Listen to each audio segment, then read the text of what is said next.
Buonasera da Sicilia 24, i titoli del telegiornale. Omicidio a Vittoria, fermato il presunto omicida di Angelo Ventura, il movente potrebbe essere legato a questioni di droga.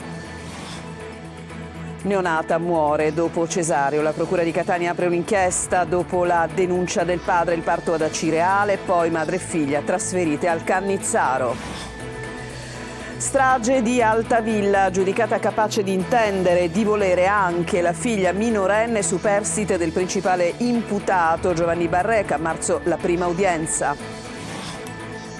Catania, furti d'auto con il metodo del cavallo di ritorno, sgominata banda di ladri, molti colpi nella zona, degli archi della Marina, 8 gli arresti. Magistrati e periti al lavoro a Catania nella zona rossa per risalire alle cause della fuga di gas e all'esplosione a Trappeto Nord, incertezza sulla collocazione degli sfollati. Sanità, oltre un anno a Siracusa per una visita pneumologica prenotata a novembre 2024, fissata per il mese di febbraio del 2026. Calciomercato, il Palermo tratta ancora per poi Giampalo e domani al Barbera arriva il Pisa, il Catania prende dal Picerno il difensore Allegretto.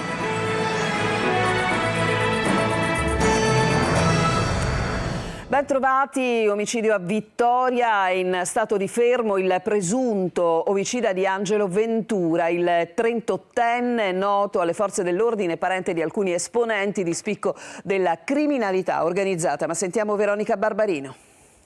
In stato di fermo il presunto omicida di Angelo Ventura, l'uomo deceduto questa mattina a Vittoria a seguito di un colpo di fucile alla coscia destra che ha ferito l'arteria femorale. Era arrivato in gravissime condizioni al pronto soccorso dell'ospedale di Vittoria prima di mezzanotte. Pare trasportato nel bagagliaio di una vettura di grossa cilindrata. Era stato caricato di peso e trasportato in sala d'aspetto da 2 persone poi andate via. La squadra mobile, che ha proceduto alle indagini, ha interrogato unitamente agli agenti del locale commissariato il presunto omicida, pare amico della vittima, con cui si sarebbe incontrato nella tarda sera di ieri prima del delitto. Angelo Ventura era noto alle forze dell'ordine, era cugino e omonimo dei figli di Gian Battista Ventura e di Filippo Ventura, ma nonostante l'appartenenza alle famiglie mafiose che attualmente gestiscono il traffico di droga nel Ragusano, per gli inquirenti non era una figura di spicco nell'organizzazione. E si indaga a Catania sul caso di una neonata morta a 2 giorni dal parto. La piccola era venuta al mondo con un parto cesareo all'ospedale di Acireale, poi è deceduta al Cannizzaro dove era stata trasferita d'urgenza. Orazio Longo. Avrebbe trascorso 25 ore in travaglio, un'eternità di dolori e di speranze svanite nel nulla, perché la bambina non ce l'ha fatta ed è morta 2 giorni dopo. La procura di Catania ha aperto un'inchiesta su un parto eseguito il 16 gennaio scorso all'ospedale Santa Marta e Santa Venera di Acireale su una mamma di 36 anni dello Sri Lanka. L'indagine è stata avviata dopo la denuncia del marito della donna, suo connazionale, ai carabinieri, in cui ha affermato che la moglie aveva avuto una gravidanza senza problemi. A raccontare l'iter e il legale della coppia l'avvocato Gianluca Costantini di Catania. La donna, come si legge nella denuncia, si è recata all'ospedale il 23 dicembre per essere programmata per il 31 dicembre, ma in quella data si sarebbe deciso di non agire attendendo per un parto naturale. Da lì sarebbe cominciato il calvario per la donna che, secondo la denuncia presentata, si reca in ospedale per successivi controlli il 4, il 9, l'11 e il 14 gennaio. Il 15 avviene la rottura delle acque, il 16 il cesareo d'urgenza. Ma la bimba non respirava e così, intubata, è stata trasferita d'urgenza all'ospedale Cannizzaro, dove non c'è stato però nulla da fare. Non vogliamo accusare nessuno, dice il legale nella denuncia che abbiamo presentato, abbiamo solo riferito i fatti avvenuti senza fare nomi, perché di nomi non ne abbiamo. La donna, che ora è ricoverata all'ospedale Cannizzaro per una infezione conseguente al parto, non aveva un medico di fiducia. L'inchiesta, aperta dalla procuratrice aggiunta Agata Santonocito e dalla sostituta Alessandra Russo, dovrà accertare eventuali responsabilità, disposto il sequestro della salma, della placenta e della cartella clinica. Gli esami sul liquido amniotico potranno chiarire se vi siano state alterazioni metaboliche che possano avere causato la morte della piccola. Lo scorso novembre un'altra inchiesta era stata aperta a Catania per la morte di una neonata dopo il parto. Alla strage di Altavilla Milicia, la figlia 17enne di Giovanni Barreca è capace di intendere e di volere, quindi è imputabile come il padre dell'omicidio appunto di Antonella Salamone e dei fratellini Kevin ed Emanuel, avvenuto nel corso di un rito per scacciare il demonio. Maglio Viola. Niente sconti, neanche di fronte a perizie che parlano di presunta semi-infermità mentale per gli orrori di Altavilla. Anche la figlia maggiore di Barreca, minorenne all'epoca dei fatti, è imputabile, capace di intendere e di volere, quindi deve rispondere dell'omicidio della madre Antonella Salamone e dei fratelli Kevin ed Emanuel, avvenuto nel corso di un esorcismo tra l'8 e il 10 febbraio del 2024 nella villa della provincia di Palermo. Lo ha deciso il GUP del Tribunale per i minori Nicola Aiello dopo la perizia di un neuropsichiatra infantile di Roma disposta per valutare la capacità della giovane. Il processo davanti al Tribunale dei minori è in fase avanzata, il prossimo 6 marzo è prevista la requisitoria. La sentenza di primo grado potrebbe arrivare prima dell'estate. Intanto appena 3 giorni fa, nell'altro processo, quello che si svolge davanti al Tribunale ordinario di Termini Imerese, il GIP Gregorio Balsamo ha rinviato a giudizio con l'accusa di omicidio volontario il padre Giovanni Barreca e la coppia di Santoni, Sabrina Fina e Massimo Carandente. In quella sede il GUP non ha soltanto deciso il rinvio a giudizio, ma ha anche revocato il trasferimento di Giovanni Barreca in una residenza sanitaria, disponendo il ritorno in carcere. Di fatto è stata accolta la richiesta della procura, che si era opposta alla scarcerazione, dovuta anche in questo caso alla semi-infermità mentale. Tutti e 4 gli imputati di quella strage, 3 davanti al Tribunale ordinario con processo che deve ancora iniziare e una davanti al Tribunale dei minori con processo che volge al termine, devono rispondere delle proprie azioni senza sconti. Ultra ottantenni, ma ancora dentro Cosa Nostra. L'operazione di ieri a Palermo ha riaperto le porte del carcere per storici padrini mafiosi come Franco Bonura, Girolamo Buscemi e Agostino Sansone. Il procuratore De Lucia dice: dobbiamo continuare a combattere la mafia. Marco Gullà. L'operazione antimafia di ieri a Palermo, che ha smantellato i clan di Passo di Rigano e Uditore, ha fatto emergere ancora una volta la voglia di mafia da parte dei vecchi padrini. In manette sono finiti 3 storici boss: Girolamo Buscemi, Franco Bonura e Agostino Sansone. Ottantenni, ma ancora dentro Cosa Nostra, dopo anni e anni di carcere. E del resto questa operazione fa tornare in auge una frase che il pentito Tommaso Buscetta disse al giudice Giovanni Falcone: da Cosa Nostra si esce soltanto in 2 modi, o con la morte o con la collaborazione con la giustizia.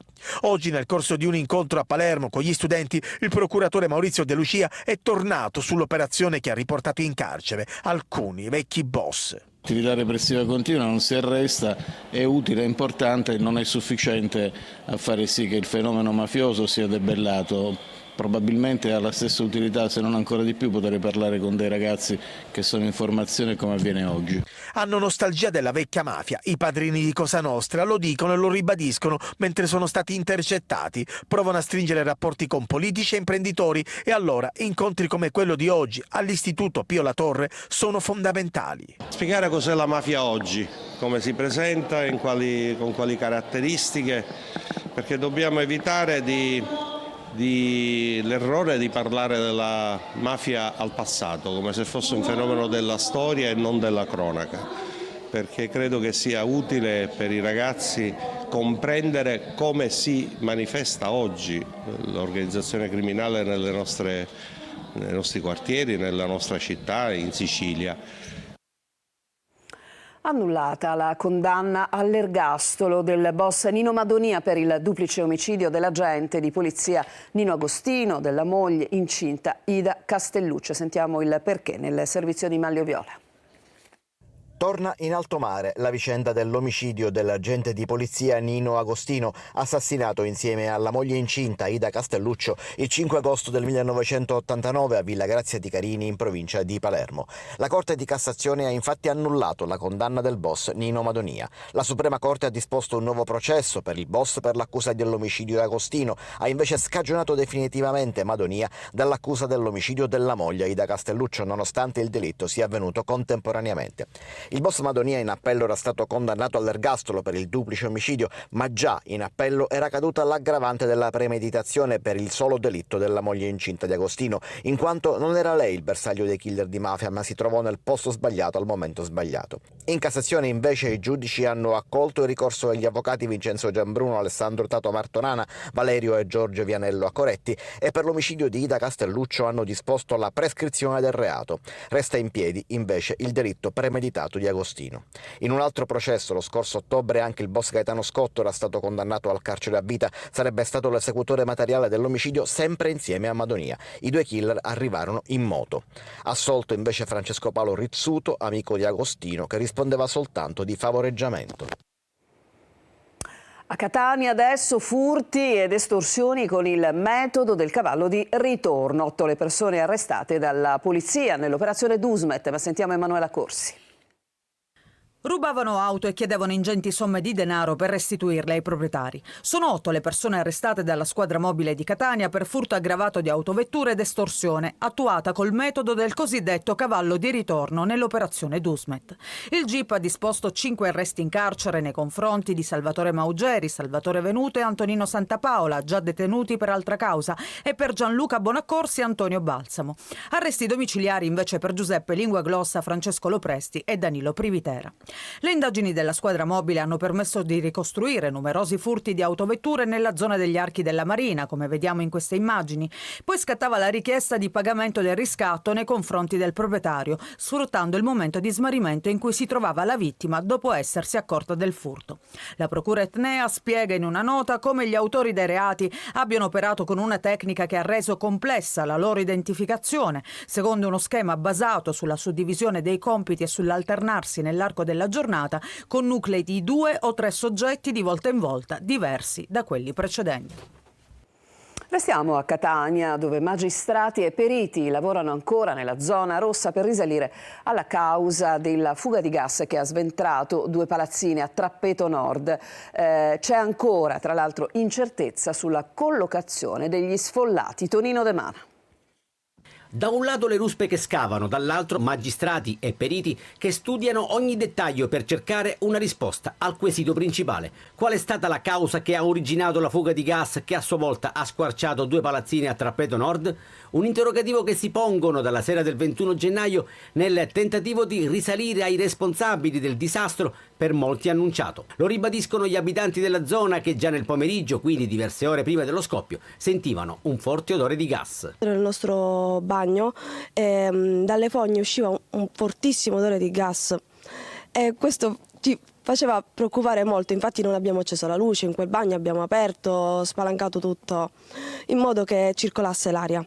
Vetri e pezzi di tegole che vedete sono stati scaraventati a diversi metri di distanza ed in questo condominio di via Salanitro la normalità stenta ad arrivare, visto che il gas manca già da 9 giorni. Non sono tornate moltissime persone, soprattutto tornano la sera, probabilmente perché non c'è l'acqua calda. È difficile fare lavare bambini piccoli la mattina presto, poi andare a scuola. È problematico, se è problematico per noi penso per chi ha figli. Intanto è ripresa l'erogazione del gas al Policlinico e alla Cittadella. Sono in corso invece scavi e lavori per parzializzare ed isolare quanto più possibile la zona di emergenza. Capitolo sfollati. Molte famiglie sono alloggiate in un camping alla playa ma hanno chiesto di essere trasferite. Caduta nel vuoto l'ipotesi prospettata dal comune che aveva ipotizzato lo spostamento presso un istituto religioso di via Sannullo. A spiegare il motivo a microfoni spenti sono state le suore, secondo le quali dal punto di vista logistico non è possibile ospitare gruppi di famiglie. Il crollo del viadotto Scorciavacche, assolti Pietro Ciucci e altri 2 indagati, assoluzione per non avere commesso il fatto, dunque per l'ex presidente di ANAS, ora a capo della Stretto di Messina SPA, e per gli altri 2 indagati, Stefano Liani e Michele Vigna. Inaugurato alla vigilia di Natale 2014, il ponte crollò 6 giorni dopo una inaugurazione in pompa magna. E adesso alla nostra inchiesta che continua sulla sanità siciliana, tantissime le segnalazioni in redazione. Oggi vi raccontiamo una storia che arriva da Siracusa, più di un anno di attesa per una visita pneumologica.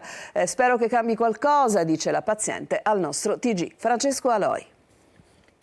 Oltre un anno. Tanto dovrà attendere la signora Giuseppina per una visita pneumologica all'Umberto I di Siracusa.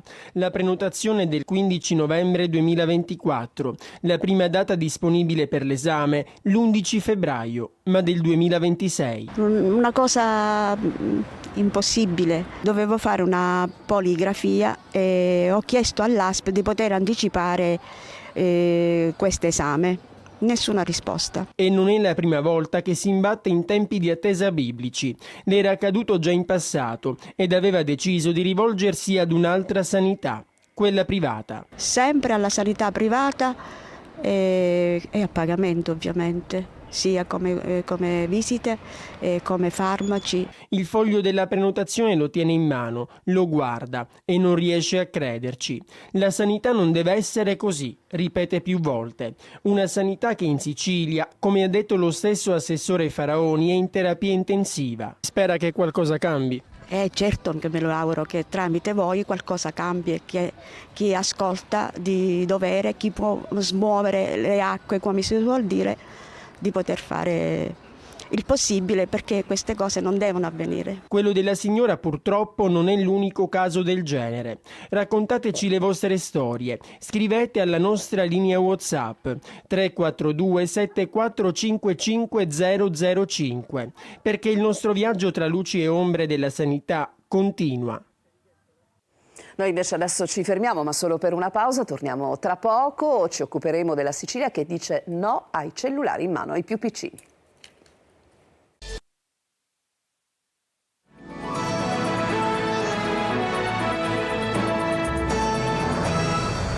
Seconda parte del nostro telegiornale. La Sicilia dice no ai cellulari in mano ai bambini. Approvata all'Ars la legge proposta dal Movimento 5 Stelle che diventerà operativa dopo il via libera del Parlamento nazionale. Luca Ciliberti.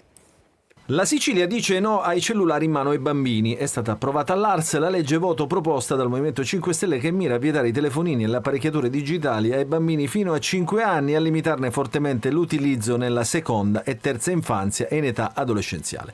Una proposta approvata in maniera bipartisan che adesso dovrà avere il via libera del Parlamento nazionale prima che diventi operativa. Un segnale forte che arriva dall'isola e che vuole essere soprattutto un disperato grido di allarme che risuoni forte nelle orecchie dei genitori che molto spesso scambiano un cellulare per un babysitter e per tenerli buoni affidano ai propri figli anche in tenerissima età uno smartphone o un tablet, non sapendo che rischiano di minare per sempre la loro salute psicofisica. Recenti studi infatti dicono che in Italia il 30% dei genitori usa lo smartphone per calmare i propri figli già durante il primo anno di vita e che su 10 bambini tra i 3 e i 5 anni 8 usano il cellulare dei genitori. Disturbi di ansia, attacchi di panico, aggressività, fino ad arrivare al fenomeno del cyberbullismo e del ritiro grave sociale. Questi sono fenomeni che possono portare addirittura in soggetti sensibili anche all'ideazione suicidaria.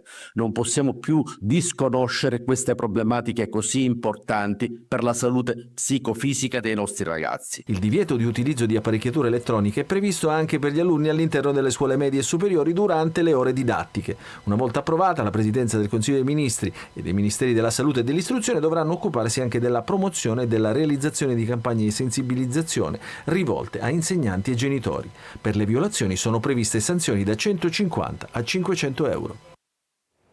Presentato il programma 2025 di Sicilia Fiera a Mister Bianco. Siamo nel catanese, l'obiettivo ambizioso di diventare hub internazionale, spiegano così gli organizzatori. Il servizio.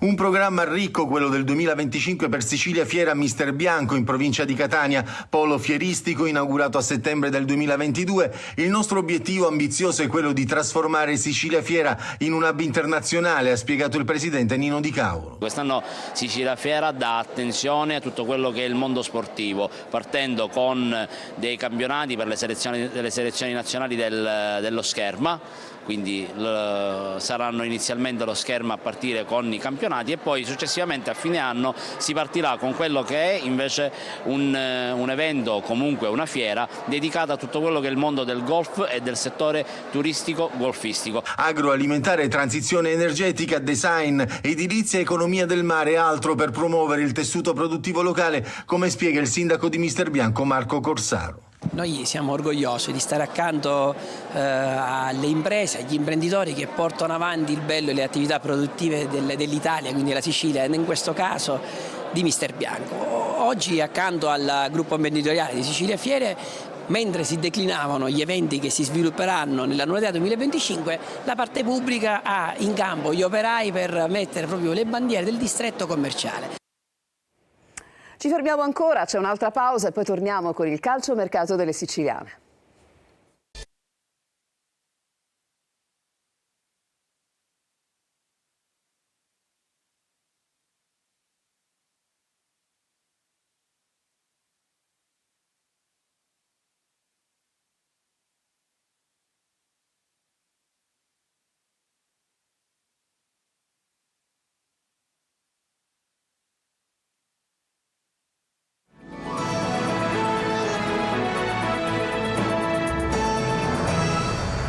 Passiamo al calcio. Il Palermo in pochi giorni deve definire diverse trattative di mercato, tra cui quella per Pogiampalo. Domani al Barbera arriva però il Pisa nell'anticipo della 24esima giornata. Marco Gullà. Il Palermo e Pogiampalo sono come due innamorati che si sono già dichiarati, ma per il matrimonio ufficiale manca il consenso del padre. E allora fino a quando il Venezia non darà il benestare alla cessione, il finlandese continuerà ad essere un tesserato del club lagunare. Ma i giorni scorrono e il termine ultimo per definire l'affare è lunedì 3 febbraio, entro mezzanotte. Il Venezia, prima di cedere Pogiampalo, deve prima trovare un sostituto che ancora non c'è. Probabilmente l'affare potrebbe essere chiuso proprio nella giornata di lunedì. Palermo, che sembrerebbe vicinissimo anche ad un portiere, Audero del Como, a fare lampo è quasi definito, ma il club rosanero deve anche cedere e in un mercato difficile come quello di gennaio non è affatto facile. Saric comunque dovrebbe andare al Cesena, a mercato anche Nedelciauru, Henry tornerà al Verona e nel mezzo del caos di calciomercato c'è ovviamente il campionato. Palermo che domani al Barbera sfiderà il Pisa, vera rivelazione del torneo. Decideranno gli interpreti in campo, soprattutto gli episodi, e quindi difficile che la partita non diverti una partita fisica contro una squadra del genere come il Pisa, che è una squadra molto fisica. E abbiamo cambiato il sistema di gioco, quindi abbiamo cambiato qualche interprete, quindi abbiamo cambiato anche la disposizione in campo. In avanti la conferma di Brunori e Ledoaron, in difesa potrebbe esordire Magnani, primo e al momento unico acquisto del direttore sportivo Osti. Si complica la trattativa che il Catania ha in piedi per ingaggiare il terzino Pagliai del Picerno, dal quale arriverà Allegretto. Ufficialità per Frisenna Rossazzurra. Adesso, dopo aver perso Ongaro, il Catania cerca un attaccante. Francesco Triolo. Domenica la sfida al Cerignola, una delle sorprese di questo campionato, formazione solida e costante nel suo cammino. Sullo sfondo di una gara che potrebbe rilanciare il Catania c'è il mercato che sta vedendo il club impegnato a sistemare la rosa a disposizione di Mimmo Toscano, non senza qualche contrattempo come quello legato a Pagliai, il terzino del Picerno, per il quale la trattativa si è arenata, complicata, pare anche per una volontà dello stesso giocatore che voleva garantito il posto da titolare. Dalla società lucana invece arriverà il centrale difensivo Allegretto. Picerno e Catania sarebbero già allo scambio di documenti per perfezionare la cessione. Intanto, con la firma di Rocco Costantino al Messina, Giulio Frisenna è ufficialmente un giocatore del Catania, contratto sino a giugno 2027, e il ragazzo catanese, tifoso del Catania, è pronto a mettersi a disposizione di Mimmo Toscano. Un altro nodo è quello dell'attaccante. Con il Trapani entrata a gamba tesa per Ongaro, il Catania deve cambiare obiettivo. Finotto resta uno dei preferiti ed è in corso una interlocuzione con la Carrarese, ma i rossazzurri avrebbero chiesto notizie anche su Jacopo Pellegrini della Feralpi Salò, sul quale ci sono anche Gubbio e Monopoli. Il club lombardo è disponibile anche a darlo in prestito. A Messina, ufficializzati Chiarella e Costantina, adesso le attenzioni della società sono per il difensore Simone Benedetti dell'Avellino. Ci sarebbe l'ok sia degli irpini che del giocatore. Intanto domani arriva in città il CEO della AAD Invest, Dudu Sissé, che terrà una conferenza stampa. A Trapani, risolto il dilemma allenatore con l'ingaggio di Vincenzo Torrente, la società granata ha ceduto il portiere Seculin al Modena e insiste per Krapicas, che il Messina però adesso reputa non più cedibile. Ma il sogno del presidente Antonini rimane l'ingaggio di Mario Balotelli. L'attaccante si sta liberando dal Genoa e attende una chiamata dalla A. Altrimenti potrebbe prendere in considerazione la proposta del Trapani, ma si deciderà tutto nelle ultime ore del calciomercato. Con questo servizio si chiude questa edizione di Sicilia 24. A tutti una buona serata e grazie per averci seguito.